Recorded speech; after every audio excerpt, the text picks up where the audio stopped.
Malam hari ini adalah malam terakhir kita akan membahas khotbah yang berhubungan dengan waktu. Tonight is the last night we will discuss sermons related to time. Dan judul khotbah saya adalah Setiap Detik Itu Berharga.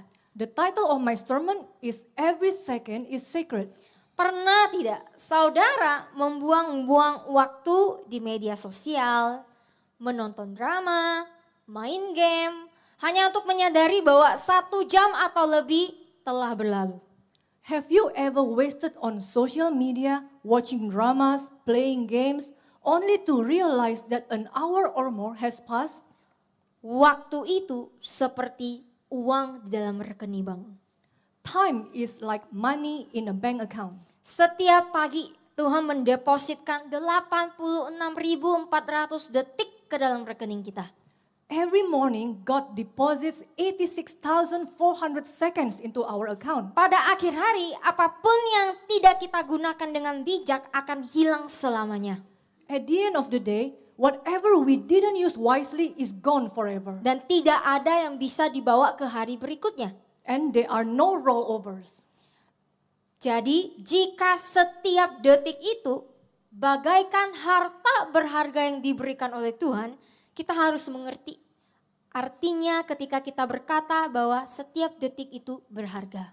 So if every second is like a treasure given by God, we must understand what it means when we say every second is sacred. Definisi berharga di bahasa Indonesianya sebenarnya bukan definisi yang benar-benar tepat untuk menggambarkan kata sacred tersebut.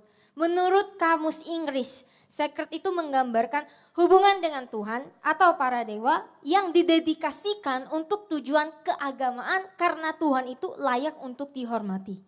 The definition of sacred according to the Oxford Dictionary is something connected with God or gods, or something dedicated to a religious purpose and thus deserving veneration. Jadi kata berharga di konteks judul saya ini sedang menggambarkan bahwa setiap detik itu harus didedikasikan kepada Tuhan.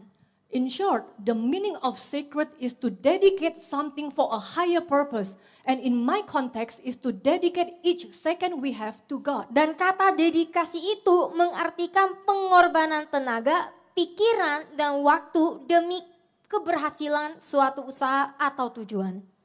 And to make this even clearer, the meaning of dedication according to Cambridge Dictionary is to be committed in giving significant time and energy to something important. Contohnya, kalau saudara mau turun 2 kilo dalam 1 minggu, saudara pasti harus punya dedikasi yang kuat agar dietnya berhasil.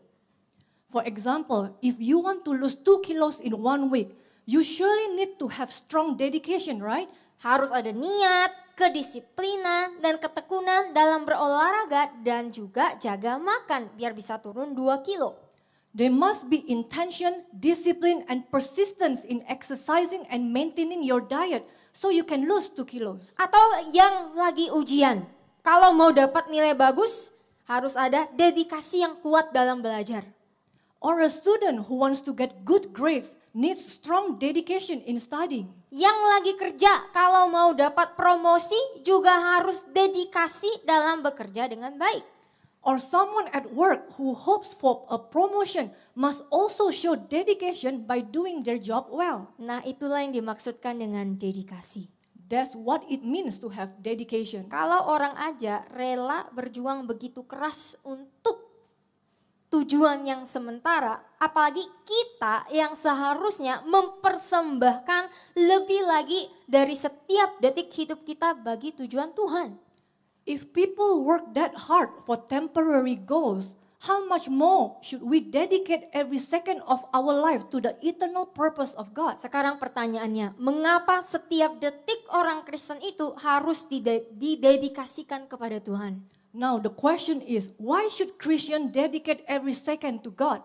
Ada 2 alasan singkat yang firman Tuhan berikan. The word of God gives 2 concise reasons. Yang pertama, Yesaya 43 ayat 7 berkata, ayat yang sering kita baca dengan jelas bahwa tujuan Tuhan menciptakan kita adalah untuk memuliakannya. The first in Isaiah 43 verse 7, The verse we have often read clearly stated that God's purpose for creating us to glorify Him. Yang kedua, kita tahu bahwa hidup kita di dunia ini itu terbatas. Firman Tuhan berkata di Ibrani 9 ayat 27. Dan sama seperti semua manusia ditetapkan dan ditentukan untuk mati hanya satu kali. Dan sesudah ini datanglah dengan kepastian penghakiman. As for the second reason, aside from knowing that our time on this earth is limited, we need to also remember that God's words say in Hebrew 9 verse 27, and just as it is appointed and destined for all men to die once, and after this comes certain judgment. Kita di sini tahu betul bahwa kita hidup dan mati hanya sekali saja. All of us here already know that we live and die only once. Dan setelah kematian kita akan dihadapkan dengan penghakiman. Dan dikatakan bahwa penghakiman itu pasti. Artinya tidak ada yang bisa menghindari hari penghakiman ini. And after our death, we will be judged. And it's stated that facing this judgment is certain. Meaning, no one is able to escape this day of judgment. Apakah kita sudah mendedikasikan setiap detik hidup kita untuk memenuhi tujuan Tuhan atau memenuhi tujuan pribadi?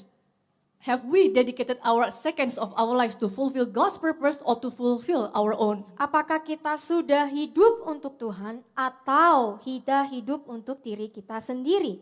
Have we been living for God or for ourselves? Apakah kita sudah siap memberikan pertanggungjawaban setiap detik hidup kita kepada Tuhan jika hari ini adalah hari terakhir saudara?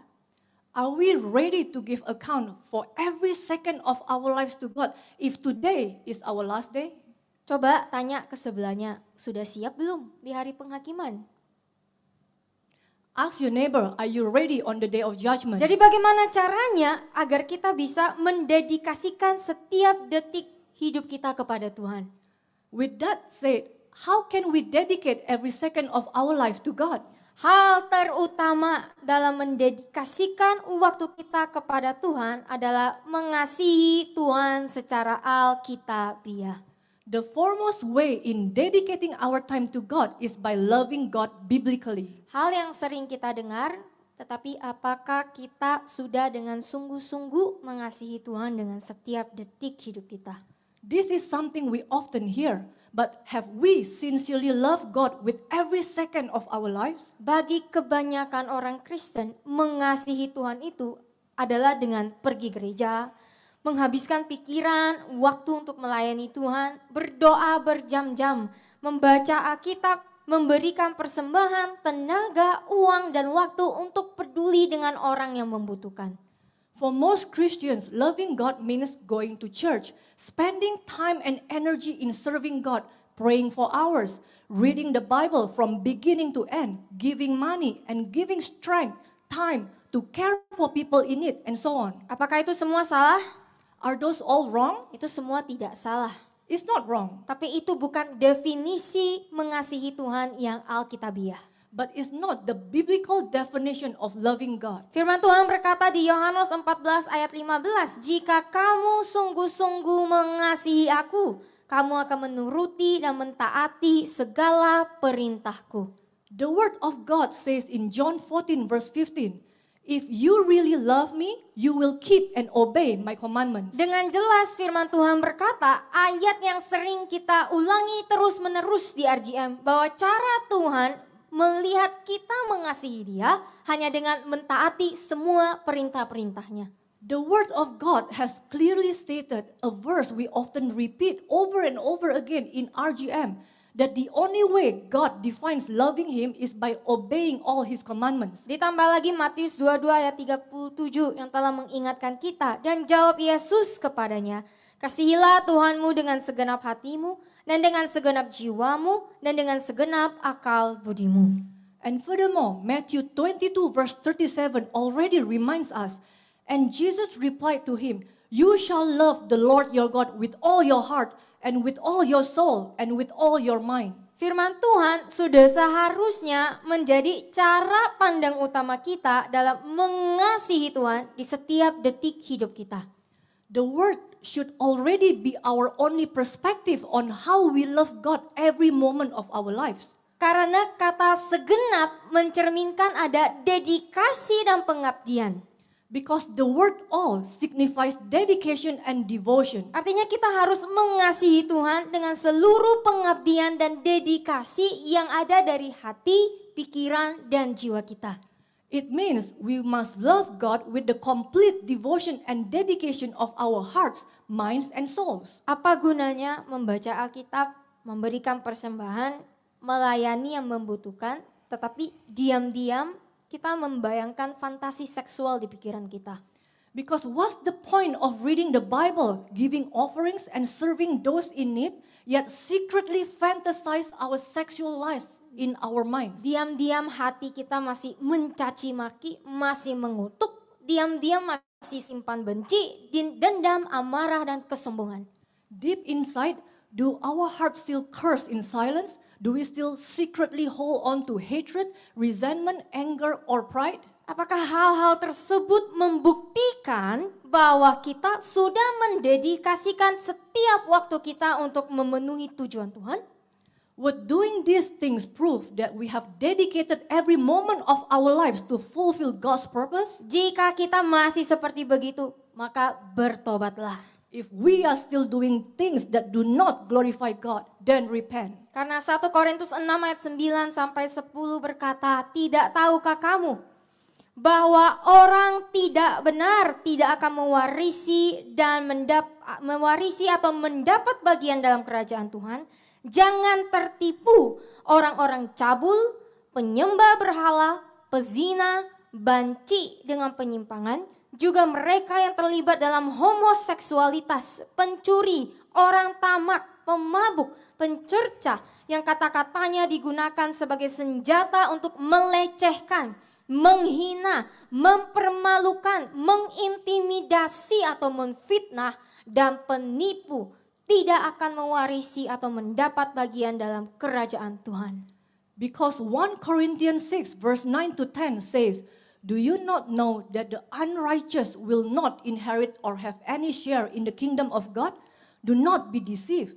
Neither the sexually immoral, nor idolaters, nor adulterers, nor effeminate by perversion, nor those who participate in homosexuality, nor thieves, nor the greedy, nor drunkards, nor revilers, whose words are used as weapons to abuse, insult, humiliate, intimidate, or slander, nor swindlers will inherit or have any share in the kingdom of God. Dengan sangat keras dan jelas firman Tuhan berkata, orang-orang tidak benar, artinya orang yang terus-menerus berdosa tidak akan pernah mendapat bagian dari kerajaan Tuhan.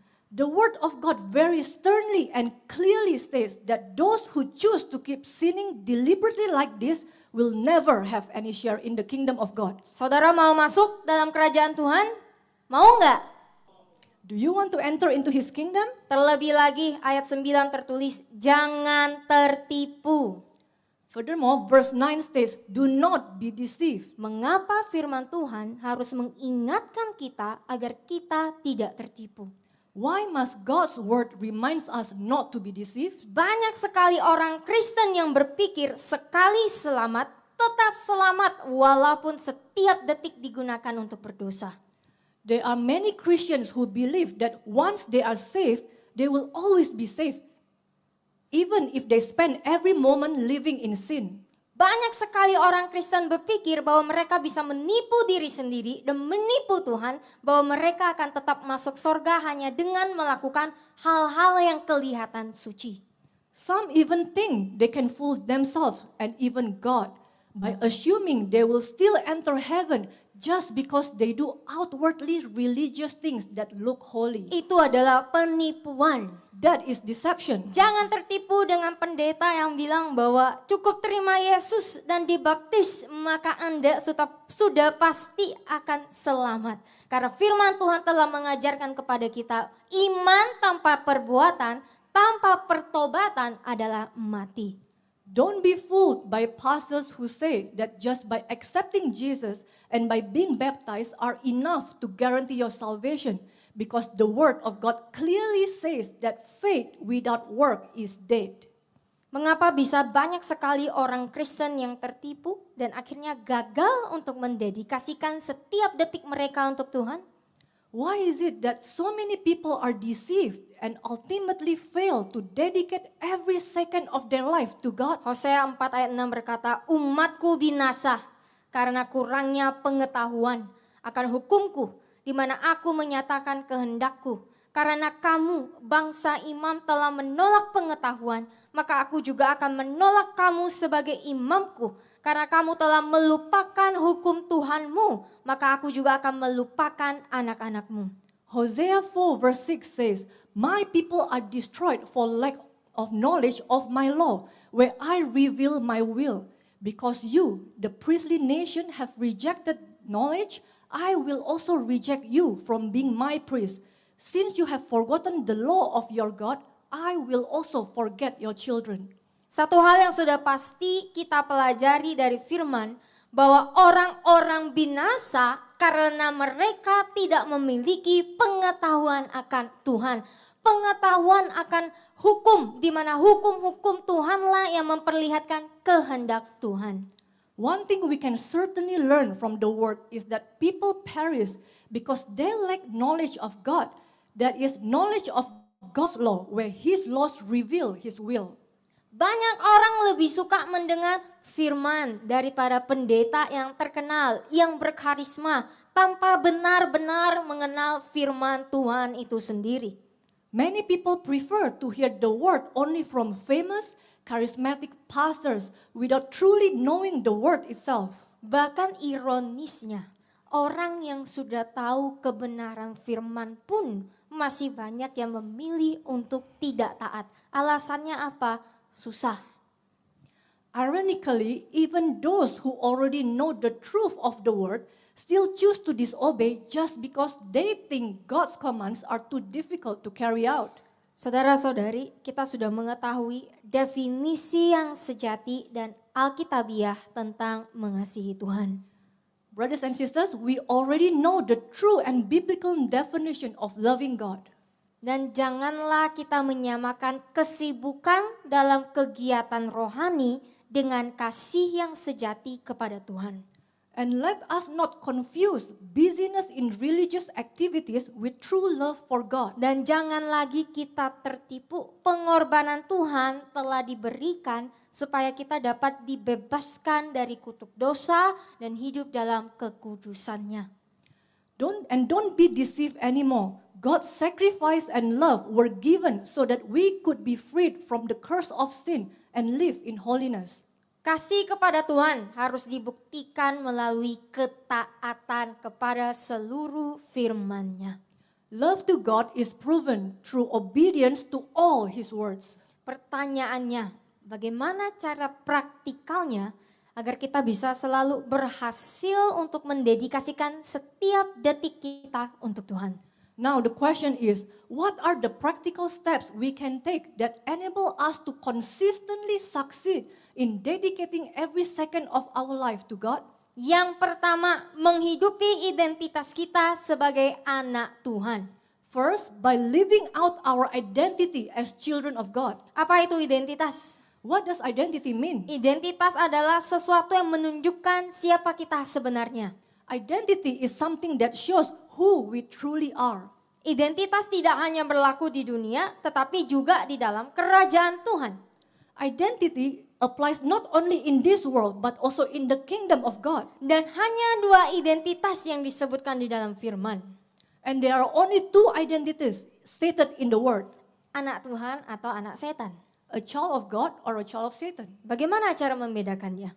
How do we differentiate them? Mari kita lihat dulu identitas anak setan. Firman Tuhan berkata di 1 Yohanes 3 ayat 8, barang siapa yang berbuat dosa, memisahkan diri dari Tuhan dan menyinggungnya dengan tindakan ketidaktaatan, ketidakpedulian atau pemberontakan berasal dari iblis dan mengambil karakter batin dan nilai-nilai moralnya dari dia, bukan dari Tuhan. Sebab iblis telah berdosa dan melanggar hukum Tuhan sejak semula. Untuk itulah anak Tuhan muncul, yaitu untuk membinasakan perbuatan-perbuatan iblis itu. Let's look at the identity of a child of Satan. The word of God in 1 John 3 verse 8 says, "The one who practices sin, separating himself from God and offending him by acts of disobedience, indifference, or rebellion is of the devil and takes his inner character and moral values from him, not God. For the devil has sinned and violated God's law from the beginning. The Son of God appeared for this purpose, to destroy the works of the devil." Firman Tuhan dengan jelas berkata bahwa mereka yang menghidupi identitas mereka sebagai anak setan akan memilih untuk tidak taat, tidak peduli, dan memberontak terhadap hukum-hukum Tuhan. The word of God clearly says that those who live out their identity as children of Satan will choose to disobey, ignore, and rebel against God's laws. Sedangkan identitas anak Tuhan juga tertulis di 1 Yohanes 3 ayat 9. Tidak ada orang yang lahir dari Tuhan dengan sengaja, sadar, dan kebiasaan berbuat dosa.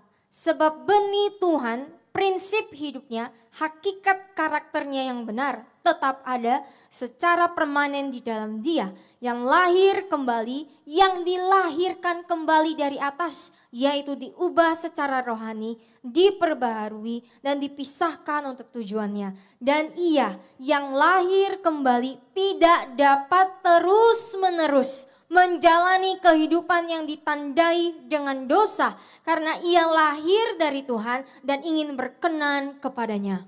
On the other hand, the identity of a child of God is clearly written in the next verse.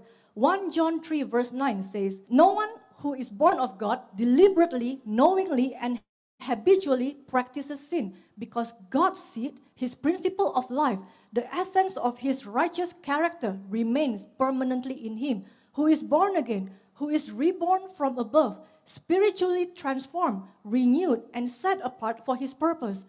And he who is born again cannot habitually live a life characterized by sin, because he is born of God and longs to please him." Kita yang mengaku sebagai anak Tuhan akan memilih untuk tidak jatuh ke dalam dosa terus-menerus karena kerinduan utuh yang kita punya hanya untuk menyenangkan Tuhan.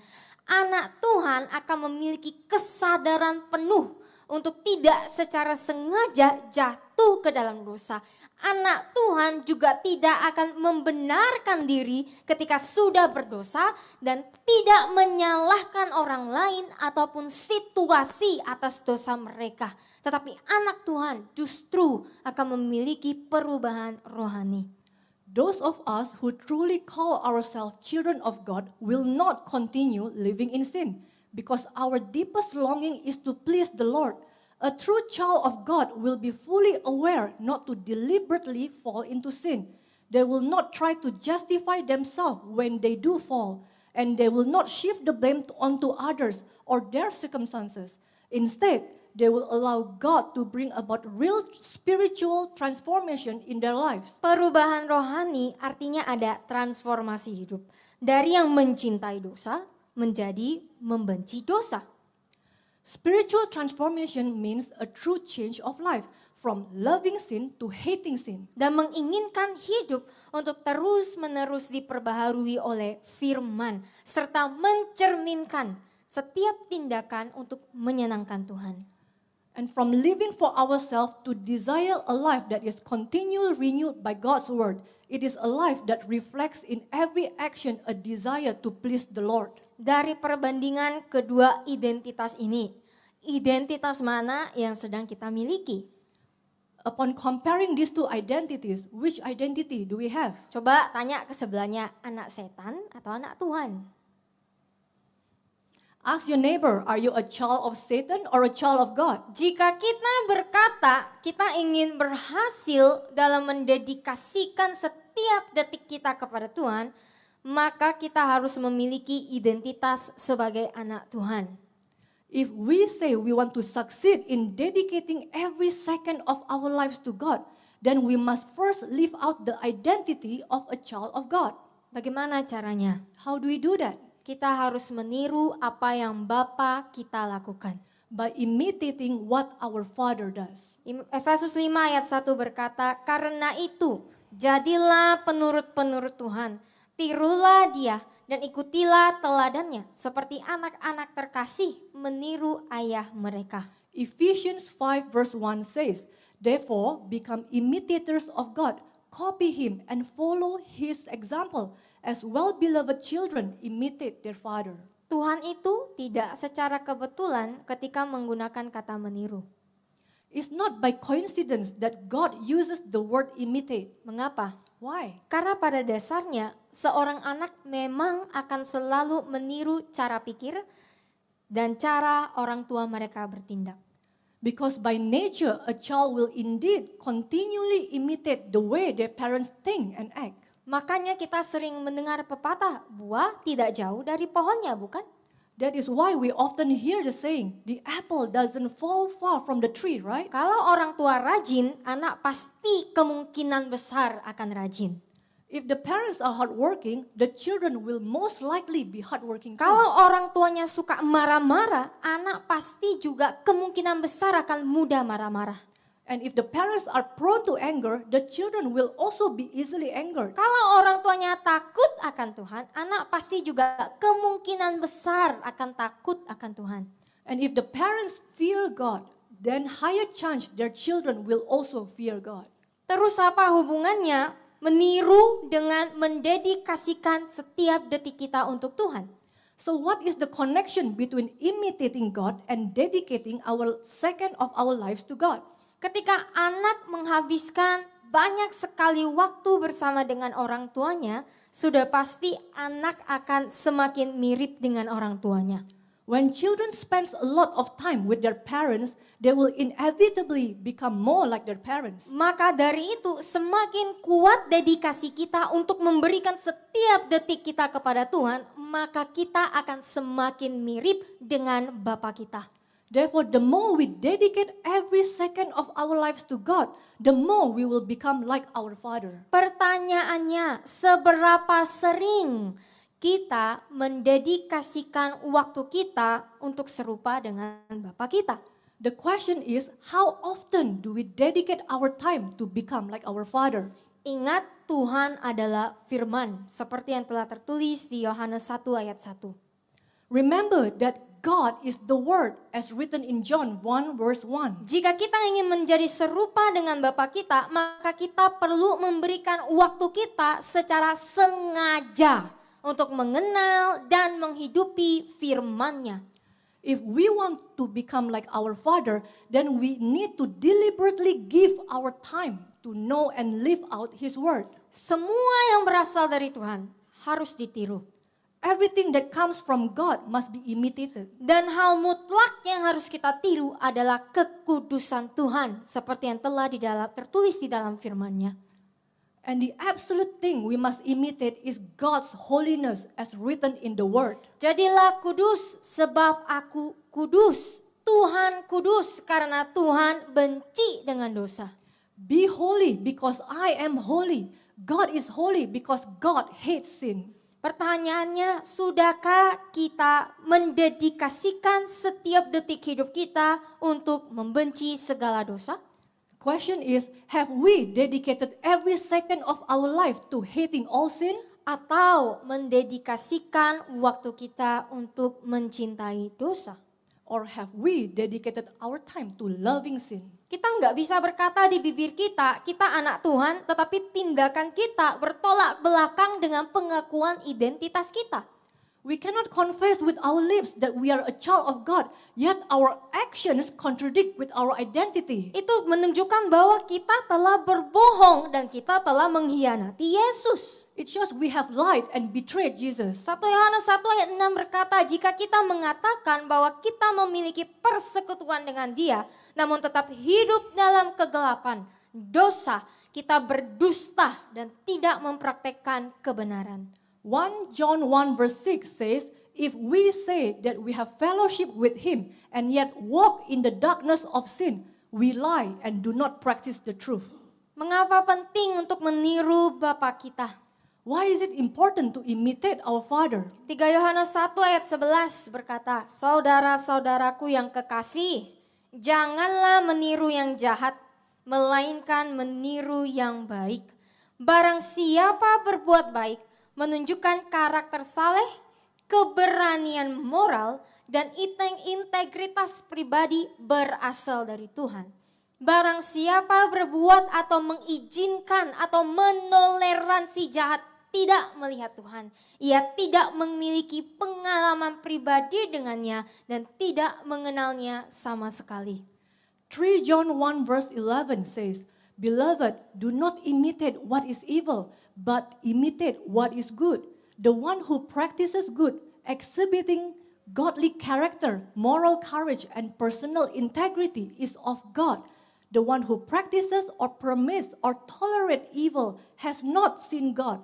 He has no personal experience with him and does not know him at all." Firman Tuhan berkata, jangan meniru apa yang jahat, tetapi tirulah yang baik. Yang baik di sini artinya mencerminkan karakter yang saleh, keberanian moral, dan integritas pribadi. Dan orang-orang yang mencerminkan karakter seperti inilah yang akan dilihat sebagai miliknya Tuhan. The word of God tells us, do not imitate what is evil, but imitate what is good. And what is this good? It is a life marked with godly character, by moral courage, and by personal integrity. These are the qualities that set apart the true children of God.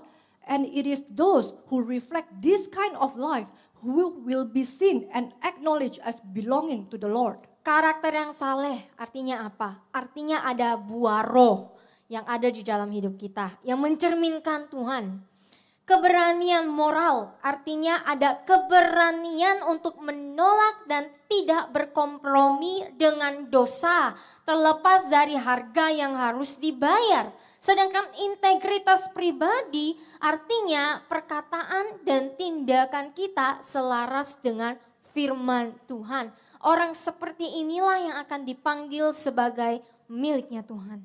A godly character means there is the fruit of the Spirit in our lives that reflect God. Moral courage means the courage to reject and not compromise with sin, regardless of the price to be paid.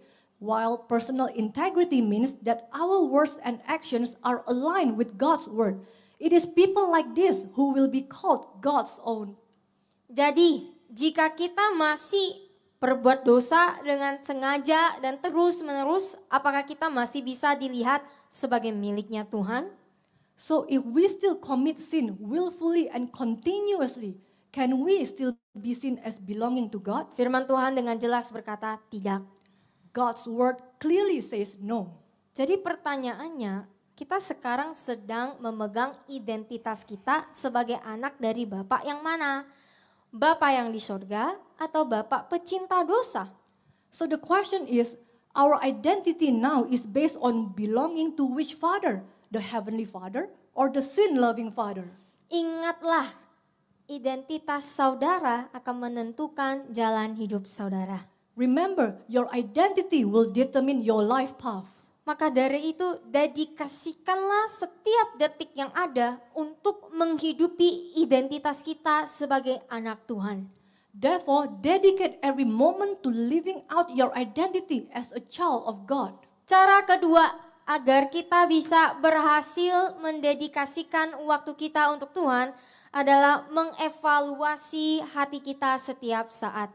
The second way for us to be successful in dedicating our time to God is by evaluating our hearts at all times. Seberapa sering yang di sini melakukan medical check up? Setahun sekali, 2 kali? How often do we get medical check up? Twice a year? Seberapa sering kita selalu mengecek kesehatan keuangan kita setiap hari? How often do we check our financial health every day? Tetapi seberapa sering kita mengevaluasi diri kita masing-masing sebagai anak Tuhan? But how often do we evaluate ourselves on whether we are truly living out our life as children of God? Seminggu sekali? Once a week? Atau hanya setiap perjamuan kudus? Or only whenever we partake in Holy Communion? Atau tidak ada sama sekali? Or perhaps not at all? Pernah mendengar pepatah mengaca pada air yang tenang? Have you ever heard the saying, take a look at yourself in the mirror? Pepatah ini memberikan arti bahwa kita harus belajar mengenali diri sendiri dengan melihat ke dalam hati. This saying means we must learn to understand ourselves by looking honestly into our own heart. Dunia sering berkata, kalau mau berkembang, kita harus melihat ke dalam hati kita. Agar kita bisa mengenali kesalahan kita dan sebagainya. The world often says that we must look within our hearts so we can grow, recognize our mistakes, and so on. Tapi bagaimana caranya? But how do we do this? Apakah hanya dengan merenung saja cukup? Is reflection alone enough? Bagaimana cara alkitabiah yang benar agar kita bisa mengenal dan mengevaluasi hati kita? What is the biblically correct way to understand and evaluate our hearts? Kita harus terlebih dahulu mengetahui bahwa Yeremia 17 ayat 9 dengan jelas memberitahukan kita bahwa hati kita itu licik. We must first know that Jeremiah 17 verse 9 clearly tells us that our hearts are deceitful. Artinya kita tidak boleh mempercayai hati kita lagi. Meaning we cannot trust our hearts anymore. Maka dari itu melihat ke dalam hati dengan merenung saja tidak akan cukup. That is why just by looking into our hearts and reflecting alone is not enough. Saking liciknya hati kita, kita sanggup menipu dan membenarkan diri kita sendiri bahwa hati kita, tindakan dosa kita itu baik-baik saja. Our hearts are so cunning that we are capable of deceiving and justifying ourselves that our hearts are good. Maka dari itu malam ini kita akan belajar cara alkitabiah yang benar untuk mengevaluasi hati kita.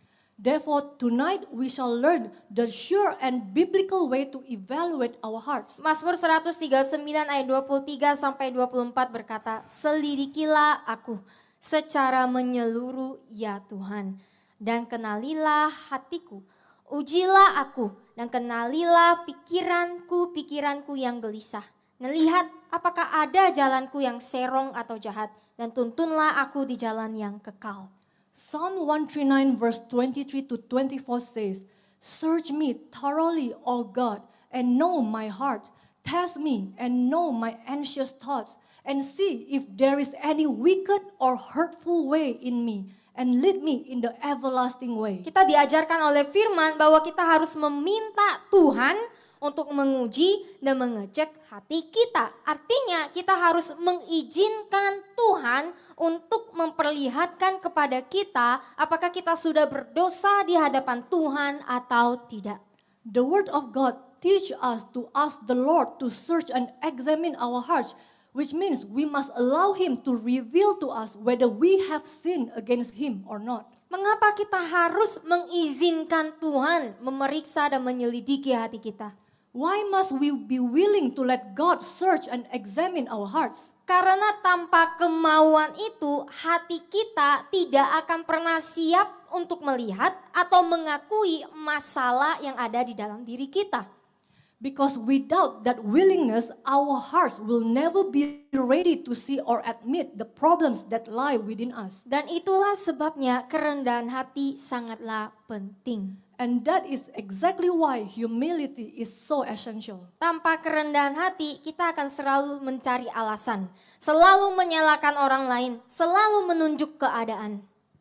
Without humility, we will always make excuses, always point fingers, always blame others. Tetapi dengan kerendahan hati, kita akhirnya bisa menyadari dan mengakui kesalahan kita sendiri. Dan inilah titik dari pertobatan sejati dan perubahan hidup. But with humility, we can finally recognize and accept our own faults. And that is the very starting point of true repentance and transformation. Kita harus tanya kepada Tuhan, apakah hari ini aku melukaimu Tuhan? We must ask God, have I hurt you today, Lord? Apakah hatiku sudah benar di hadapanmu Tuhan? Is my heart right before you? Kalau tidak, tunjukkanlah kepadaku. If not, show me. Mampukan aku untuk menerima semua kesalahanku. Enable me to accept all my mistakes. Sehingga aku mau bertobat dan hatiku bisa selaras denganmu. So that I may repent and my heart may be aligned with you, Lord. Selanjutnya, mengapa ada kata menguji? Jika kita merasa bahwa hati kita masih selaras dengan hati Tuhan, kita akan meminta Tuhan untuk menguji hati kita. Furthermore, in testing our hearts, Even if we feel that our hearts may be in line with God's, we will ask Him to continue to test our hearts. Karena dari ujian itulah yang akan benar-benar memperlihatkan apakah hati kita di dalam Tuhan atau tidak. Seperti yang tertulis di 2 Korintus 13 ayat 5. Uji dan menilai dirimu sendiri untuk melihat jika engkau berada dalam iman dan jalani hidupmu sebagai orang percaya yang berkomitmen. Memeriksa dirimu sendiri, bukan aku. Atau tidakkah kamu menyadari ini tentang dirimu sendiri melalui pengalaman yang berkelanjutan bahwa Yesus Kristus ada di dalam dirimu, kecuali sesungguhnya kamu telah gagal dalam ujian dan telah ditolak karena disebut sebagai pengikut palsu? Because it is from this test that actually reveal whether our hearts are indeed in line with God's or not. As written in 2 Corinthians 13 verse 5, test and evaluate yourself to see whether you are in the faith and living your lives as committed believers. Examine yourself, not me. Or do you not recognize this about yourself by an ongoing experience that Jesus Christ is in you, unless indeed you fail the test and are rejected as counterfeit? Mungkin akan ada yang bertanya, masa saya minta Tuhan menguji saya, Pastor? Mana mau saya dikasih ujian? Some may ask, why would I ask God to test me, Pastor? Why would I ask to be tested? Tapi kenyataannya, apakah menjadi orang Kristen itu akan bebas dari ujian? But in reality, does being a Christian makes us free from trials? Apakah artinya menjadi orang Kristen tidak akan ada penyakit dan tidak akan ada masalah? Does being a Christian mean that there will be no more sickness, disease, or problems? Kita bisa lihat dari perjanjian lama seperti Ayub, seseorang yang jujur dan saleh sekalipun harus melewati ujian. We can see from the Old Testament, such as the story of Job, that even an honest and righteous person must go through trials. Bahkan Abraham pun harus diuji ketika dia diminta untuk memberikan anaknya. Even Abraham had to have his faith tested when he was asked to sacrifice his son. Kalau mereka aja diuji, apakah kita akan lolos dari ujian? Tentu saja tidak. If they were tested, will we escape trials? Of course not. Saudara-saudara yang terkasih, sekolah aja ada ujian. Kerja aja ada masa percobaan. Kehidupan kekristenan sudah pasti ada ujiannya. Dear brothers and sisters in Christ, we have exams in school and probation period at work. Our Christian life will certainly have its trials. Justru lewat ujian yang datang inilah iman kita akan diuji dan membuktikan apakah kita benar-benar mengasihi Tuhan atau tidak. It is precisely through trials that our faith will prove whether we truly love God or not. Ketika ujian datang, apakah saudara mendedikasikan waktu yang ada untuk menyalahkan Tuhan, marah terhadap Tuhan, atau saudara mendedikasikan waktu saudara untuk tetap taat, bersukacita, memuji, dan bersyukur kepada Tuhan? When trials come, do you dedicate your time blaming God, being angry with God, or can you start dedicating your time remaining obedient, rejoicing, praising, and giving thanks to God? Itulah mengapa ujian itu sangat penting untuk membuktikan iman kita di dalam Tuhan atau tidak. That is why trials are so important in proving our faith in Christ. Jika iman kita di dalam Tuhan, maka kita akan memilih untuk taat dan hati kita akan selalu selaras dengan Tuhan. Tapi jika kita berdosa di hadapannya ketika ujian datang, firman Tuhan dengan jelas berkata bahwa kita telah gagal ujian dan dilihat sebagai pengikut yang palsu. If our faith is truly in the Lord, then we will choose to obey and our hearts will always be aligned with Him. But if we fall into sin before Him when the test comes, the word of God makes it very clear. We have failed the test and are sin as counterfeit followers. Jangan tertipu dengan ajaran-ajaran di luar sana yang berkata bahwa hidup orang Kristen itu akan bebas dari tantangan. Don't be fooled by teachings out there that say that the life of Christian is free from challenges. Itu adalah ajaran sesat.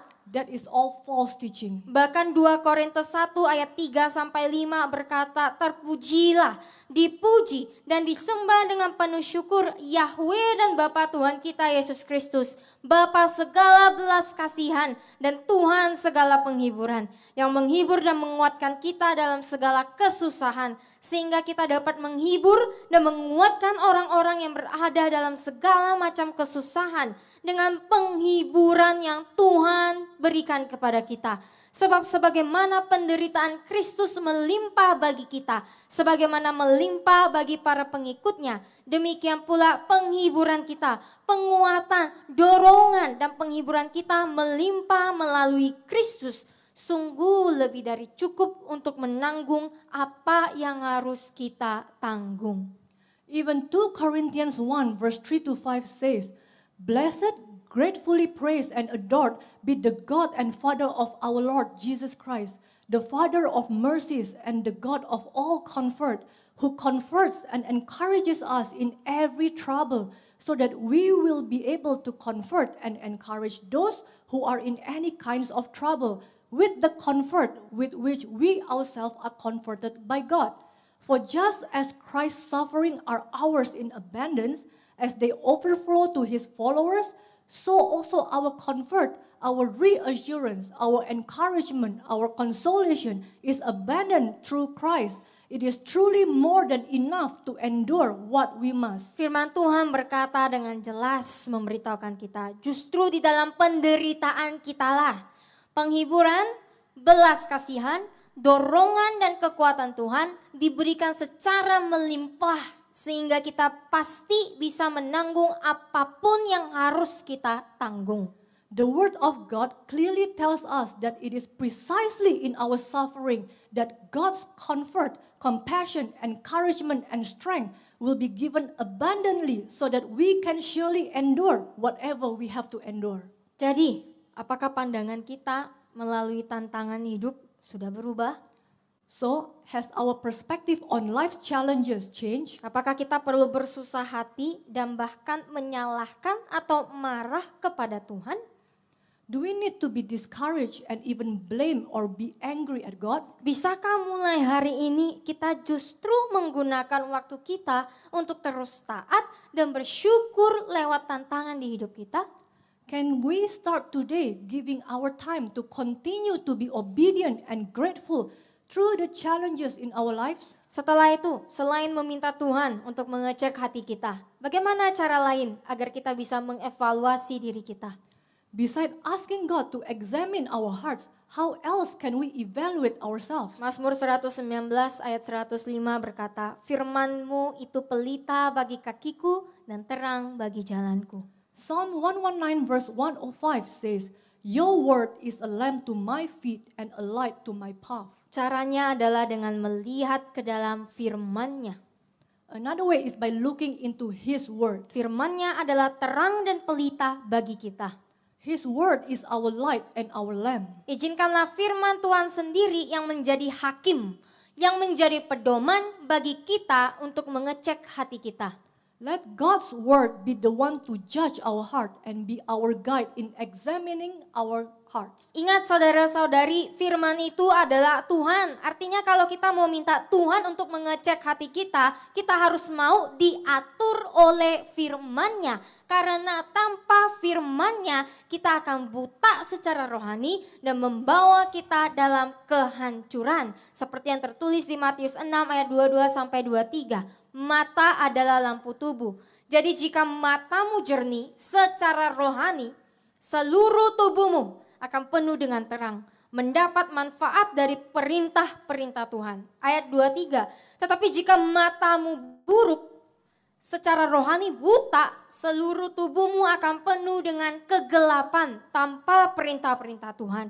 Jadi jika terang di dalam dirimu, diri batinmu, hatimu, nuranimu adalah kegelapan, betapa besar dan mengerikannya kegelapan itu.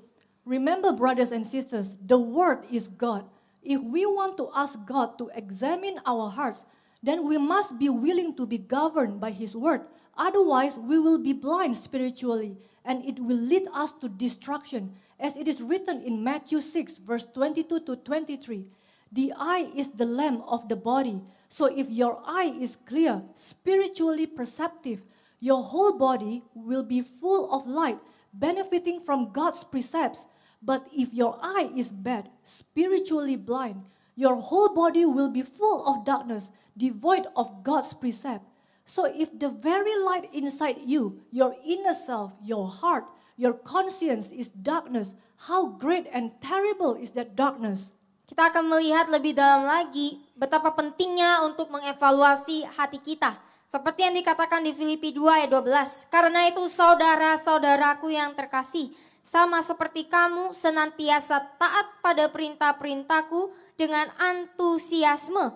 Bukan saja di dalam hadiratku, tetapi terlebih pula sekarang waktu aku tidak hadir. Tetaplah kerjakan keselamatanmu, yaitu mengolahnya, melaksanakannya secara penuh, secara aktif, mengupayakan kedewasaan rohani dengan rasa takut dan gentar yang diilhami oleh rasa hormat, menggunakan kehati-hatian yang serius dan mengevaluasi diri yang kritis agar bisa hindari hal-hal yang dapat menyinggung Tuhan atau mendiskreditkan nama Kristus.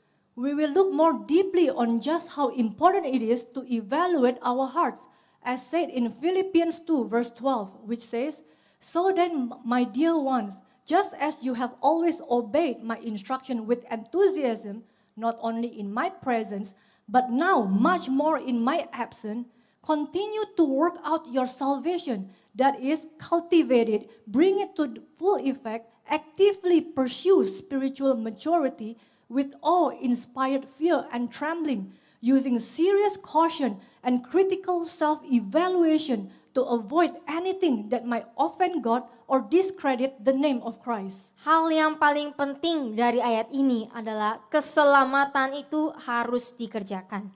The most important thing about this verse is that salvation must be worked out. Katakan di sebelahmu, keselamatan harus dikerjakan.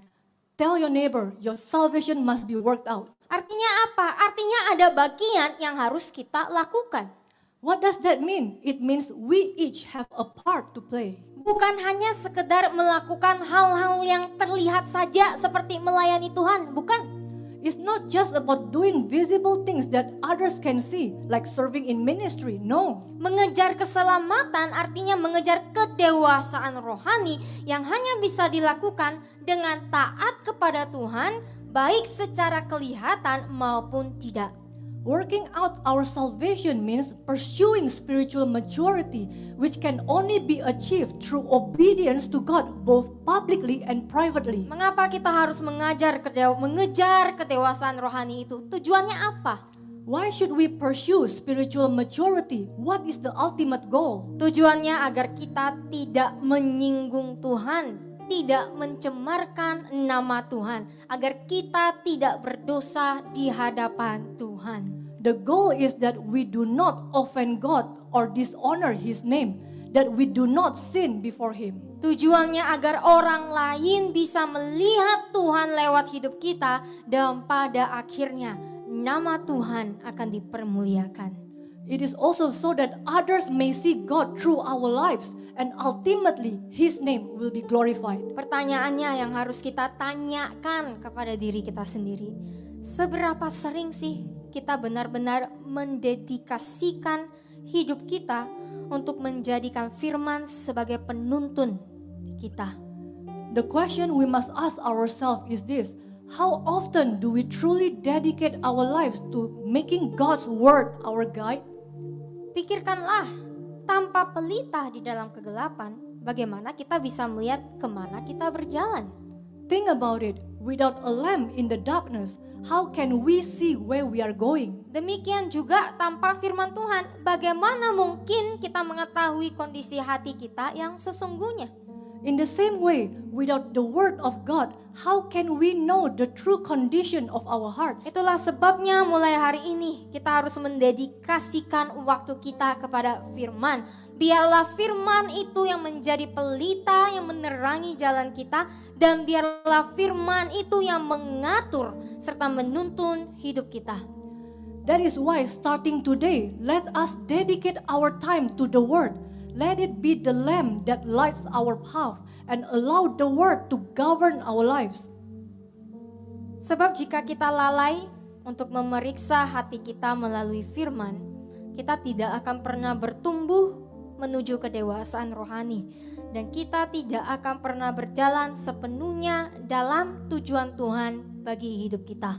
Because if we fail to evaluate our hearts through the word, we will never be able to reach that spiritual maturity, and we will never be able to walk in God's purpose for us.